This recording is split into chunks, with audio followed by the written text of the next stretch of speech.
Se nós fizermos a nossa parte, tenha certeza, Deus não é incompetente, Ele faz bem a dele. As leis divinas são fantásticas. É impressionante. As coisas funcionam. Por mais que pareça que elas não funcionam. Muito interessante isso, né? Para ilustrar. Às vezes a gente não entende a atuação da lei divina na nossa vida. Vamos imaginar o seguinte. Uma vez, um amigo espiritual dando uma orientação para um paciente falou exatamente: meu filho, eu sou muito pobre, né?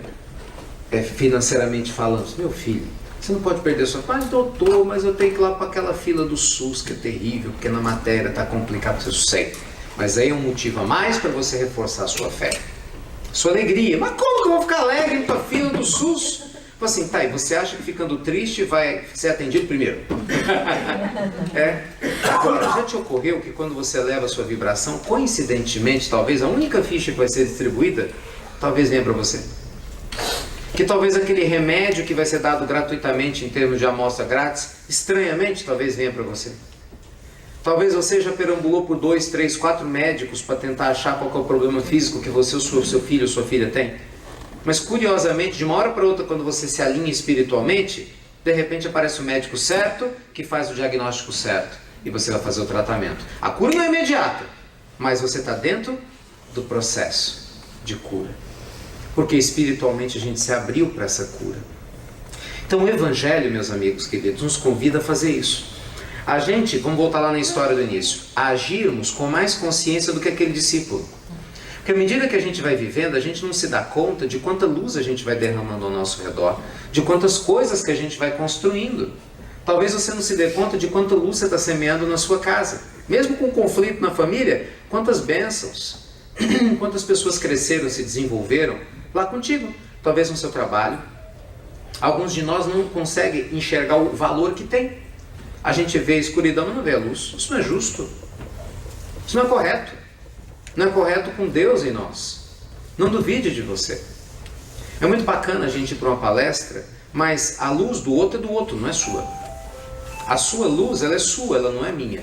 É muito bacana eu ler um livro para me ajudar, mas a luz do Emmanuel é dele, não é minha. Entende? Por que Jesus falava? Deixai brilhar a vossa luz. Não é deixai brilhar a luz do outro, ele falava, deixai brilhar a vossa luz. Confie mais em você. Mas confia em mim para quê, Ricardo? Para ser mais feliz, criatura. Para reclamar menos e agradecer mais. Para você fazer aquilo que você sente que tem que ser feito, porque a gente tem intuições sim do que a gente tem que fazer. Às vezes não são claras, mas a gente tem sensações de dar o primeiro passo, de não ficar brincando de evoluir espiritualmente. Tem gente que brinca com Deus como quem vai no mercado. É muito estranho isso. Senhor, o negócio é o seguinte. Estou num problema financeiro aí. Se o trabalho aí que eu estou querendo der certo, eu prometo que eu compro em cestas básicas e dou para os pobres. Senhor, o negócio é o seguinte. Sabe aquele negócio lá da alma prima? Se melhorar um pouquinho, entendeu? Se eu arranjar uma pessoa legal, eu faço isso e isso. Vocês estão rindo? Tem gente que até hoje, no mundo todo, pega estátua de Santo Antônio de Pádua, de Antônio, pendura de cabeça para baixo. E não é nenhum desrespeito da minha parte, absolutamente, uma reflexão óbvia. É a mesma coisa de você querer chantagear um espírito amigo. Eu rezo para você, se você arranjar alguém para mim. Entendeu? Mas a gente faz isso, é o mercantilismo com Deus. O povo fala, se eu ganhar na Mega Sena, eu vou ajudar um monte de instituições. Não ajuda nada. Porque quem ajuda, ajuda sem ter dinheiro. Aí você não tem dinheiro, mas ajuda com o seu tempo. Com seu carinho, com seu amor. Então a gente inventa desculpas para não fazer o que nos cabe fazer. O único problema, meus amigos, é que a existência passa. A encarnação, ela passa muito rápido. E aí o problema é que um dia a gente desencarna, chega do lado de lá morrendo de vergonha. É sério isso, seríssimo. Aí você olha para trás, mas não tenha dúvida, você não precisa nem acreditar nisso, mas guarda na memória. Na hora que a gente desencarnar, a primeira pergunta, na hora que a coisa se ajeita para um lado e para o outro é: que fizeste do tempo que recebeu? E eles sabem exatamente tudo aquilo que a gente fez. Como é que você usou seu tempo? E é muito legal isso, né? Porque a gente tem um monte de queixa. Nós somos bons nessas coisas, né? Eu não aproveitei meu tempo porque meu pai e minha mãe eram assim, assim, assado. Eu tive uns problemas financeiros, eu tive um problema de saúde grave. Fique tranquilo que os contra-argumentos eles são excepcionais. Então você não cuidou da sua parte espiritual porque você ficava lá cuidando da sua mãe e não podia sair de casa? E aqueles livros que chegaram para você ler e o evangelho que você podia fazer em casa? Por que você não fez e foi assistir só novela? Então você está dizendo que você não foi mais feliz na vida afetiva porque você teve um companheiro, uma companheira muito dura, ficou viúva muito cedo? Perfeito. E as oportunidades que você teve de fazer o bem ajudando crianças que apareceram para você ser feliz? Sabia que no seu plano kármico você ia conhecer uma pessoa se você tivesse feito esse trabalho? Mas por você não ter feito, você não conheceu? Você fala, Ricardo, você está inventando? Lê os Mensageiros. André Luiz conta uma história de um companheiro exatamente. Ele mudou completamente o roteiro kármico dele porque ele não cumpriu com as atitudes de caridade que ele tinha prometido que ia cumprir. Ele acabou atraindo uma mulher interesseira que deu a ele um filho interesseiro, que fez com que ele desencarnasse extremamente infeliz, porque ele furou o plano. Ele reencarnou para poder ajudar 5 espíritos. O Áureo não fez. A mãezinha dele era espírita, orientou ele, desencarna, né? Aí o pai dele casa com uma outra mulher, e aí vem as crianças. Então, de uma hora para outra, ele tem uma penca de irmãos, eram os espíritos que ele tinha que cuidar. E aí, o que acontece? O pai desencarna. E a madrasta, agora, né, viúva, pede a ajuda dele, o mais velho, para auxiliar com os meninos. O que ele faz? Dá as costas. Conhecendo a mediunidade, conhecendo a doutrina, dá as costas. Eu quero o caminho mais fácil. Mas nem sempre o caminho mais fácil é o melhor. Quem escuta os pílulas, nós falamos disso há uns 2 ou 3 dias. Esse é o perigo. E aí, André Luiz conta, isso é ele contando para André Luiz que conta para nós. Ele relata para André Luiz essa experiência na escola dos mensagens dele e conta para nós. E aí ele fica numa tristeza danada, mas enfim, foi o que ele seguiu. E no que ele se afastou da proposta dele, ele perdeu tudo que tinha de acordo, inclusive ajuda financeira. Porque ao contrário do que parece, não que no mundo espiritual seja um banco, né? Que a gente vai pedir empréstimo, vai poder pagar para cá ou para lá. Mas é lógico que os amigos espirituais querem nos ajudar, de acordo com as necessidades que a gente tem. Mas não tenho dúvida quanto a isso. Porque às vezes a nossa necessidade não é aquilo que a gente pede. Muitas vezes a necessidade da nossa alma é outra. Mas para eles nos ajudarem, eles têm que ver esforço. E é o que infelizmente muitas vezes a gente não faz.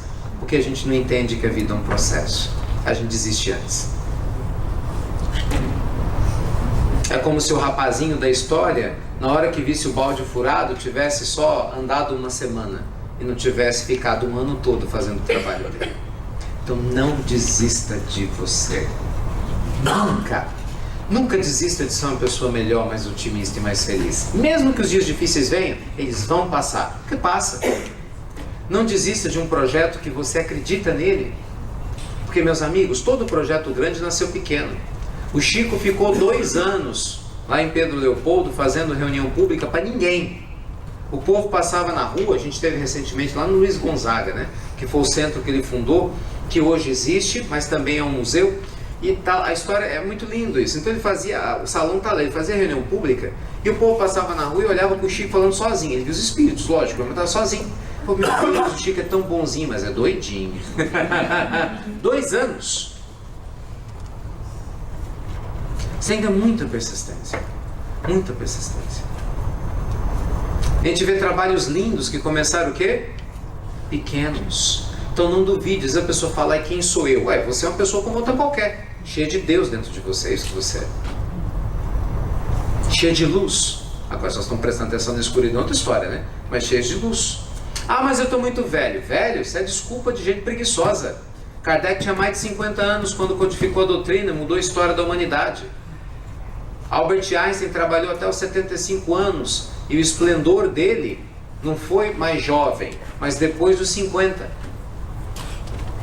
Charles Darwin, quando publicou A Origem das Espécies, tinha mais de 50 anos. Não tem desculpa. Quando nós queremos trabalhar para o bem, nós podemos fazer algo fantástico. Maria tinha 14 para 15 anos quando teve Jesus. Não existe limite de idade, não existe limite de sexo, não existe questões de saúde. Faz-se o bem. Então, meus amigos queridos, que nesse dia de hoje abençoado, porque todo dia é dia abençoado, é ou não é? Sim ou não? Sim. Todos os dias são abençoados. Não vamos sair daqui hoje sem pensar, meu Deus, onde é que eu vou cuidar mais dos meus processos? Cadê as minhas sequoias que eu tenho que ter mais paciência? Não desista. Gente, é sério, impressionante como as coisas acontecem quando a gente não desiste. Nossas emoções se fortalecem. Não é? A vítima deixa de ser vítima. A pessoa que hoje sofria passa a ser aquela que estende a mão. Isso é reforma íntima. É a gente sair da posição de vítima e construir algo novo dentro do que a gente já tem, que é reforma. Não é destruição íntima para construir algo, não. É no que a gente já tem. Entende? É você na própria vida, com a vida que você tem hoje. Não é tendo que, sou reencarnador. Não. A gente pode desencarnar emocionalmente várias vezes na mesma vida. São as mortes existenciais, não é? Conversava, sempre que a gente vem para fora do Brasil, sempre tem essas conversas, né, das pessoas que falam, meu Deus, eu quando mudei para tal lugar, para tal país, é como se eu nascesse de novo, né, na mesma existência, porque é tudo novo, diferente, e algumas pessoas tiveram uma experiência muito forte, então isso é mais intenso ainda, né, deixa uma vida completa, no caso nosso lá no Brasil, para cá, para morar na Alemanha, nos Estados Unidos, né, em qualquer, aqui, na Irlanda, qualquer outro lugar. E a gente tem várias mortes existenciais. Tem ou não tem? Tem. Tô casado, tô solteiro, tenho filho, não tenho mais o filho, agora tenho outro filho, sabe? Agora tô num trabalho, agora tô em outro, tive um problema grave de saúde, agora já não tenho mais. Então, são várias oportunidades. Então, faça o Evangelho ser seu companheiro. Trazer a luz divina, meus amigos, para nós é a melhor coisa que você pode fazer. Porque a luz divina te mantém no foco. Se vocês me permitem, né, nesses instantes finais, dar uma sugestão muito prática, para a gente não ficar só teorizando, reserve um espaço no seu dia para cuidar do Evangelho. A gente vir uma vez na semana numa casa espírita, não importa em qual lugar do mundo, é muito bom, melhor do que não vir, mas não resolve nada. Isso não resolve nada, o que resolve é a mudança que a gente faz com o que a gente recebe, não é? Mesma coisa, vou lá ouvir o padre falar, vou lá ver o pastor falar, vou lá ver o Buda falar, vou lá ver o que o Mahatma vai dizer, vou lá ver o que o Mullah vai me falar. Não adianta nada. Ele vai falar palavras. O que faz a diferença é o que a gente faz com o que está aqui dentro. Então, uma coisa prática é, reserve um tempo para você todos os dias com Deus. Isso faz milagres de transformação. É a história da gota d'água. É um tempo seu com Deus. Tem gente que fala, não, mas eu rezo. Não, não é rezar. Aliás, tem gente que esse é o problema, só reza. Rezar, repete palavra, da boca para fora. Ainda faz isso de noite, para piorar. Pai nosso, ai, que estais nos céus, 6 horas da manhã, ai, que assim seja. Amanheceu. Não, sem cansaço. Você e Deus, entende? Você e Deus, você. Sem medo de mergulhar em você. Você. É bom a gente fazer isso com a família, isso é ótimo, mas não é a mesma coisa que fazer com você. Lembre-se, Paulo não foi para o deserto com a família dele. Jesus não passou 40 dias e 40 noites com a família dele. O Buda não se iluminou na floresta com a família dele. Eles fizeram isso sozinhos. Por que será?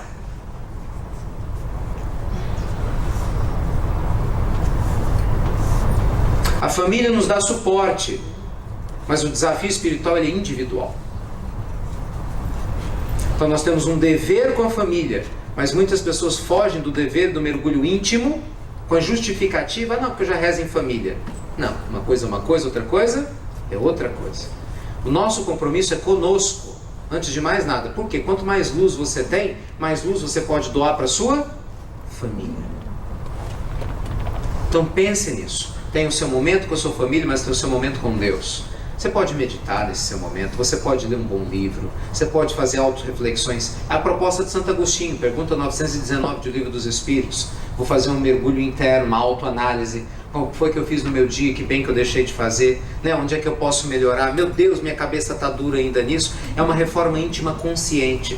Todo dia você vai lá e mexe um pouquinho. Todo dia você vai lá e mexe um pouquinho. Parece pouco, né? Mas um dia você vai acordar e falar, meu Deus, quanta coisa eu fiz. É a teoria do 1%. Se você melhorar 1% por dia, de qualquer coisa na sua vida, em um mês, padrão, você vai ter melhorado 30% em relação ao que você estava antes. Não é assim? Em um ano, nós melhoramos 365% em relação ao que a gente era antes, em relação a qualquer coisa. A gente fala que a quebra da lei da matemática ocorre na aprendizagem e na evolução espiritual. Quando, né, que 1% é mais do que 99%? Quando você aprende. Porque na parte financeira nunca é, na aprendizagem é. Você vai ter um limite. 1% você não tem, você pode melhorar todos os dias. Não duvide de você. Jamais. Né? Nunca. Eu não sei, não conheço vocês, não sei quais são os problemas, né, que estão eventualmente, né, apertando seu coração, mas peço muito a Jesus e torço muito, né? A espiritualidade bendita nos inspira a todos, para a gente sair hoje, daqui a pouco, por aquela porta, com a consciência que nos cabe fazer nossa transformação. Deixar de terceirizar, não é espírito que vai fazer isso. Nem lógica, não é guia, não é o pai, nem a mãe, nem ninguém, nem Deus faz. Ele nos deu os livre-arbítrio para que a gente faça, porque você pode, porque eu posso. Saindo dessa posição, você pode ter certeza que o recurso vem, que a ajuda vem, sempre, absolutamente sempre, porque nada acontece, desculpa, não ouvi, nada acontece, e eu espero que possa, né, cumprir o papel da gente poder levar o Evangelho como ele merece, né, no coração, de coração para coração, que é o mínimo, né, que a gente pode fazer com tudo aquilo que Jesus ofereceu para nós. Então, luz e paz para todos vocês, muitas bênçãos, muita gratidão e até breve, até muito breve. Obrigado, pessoal.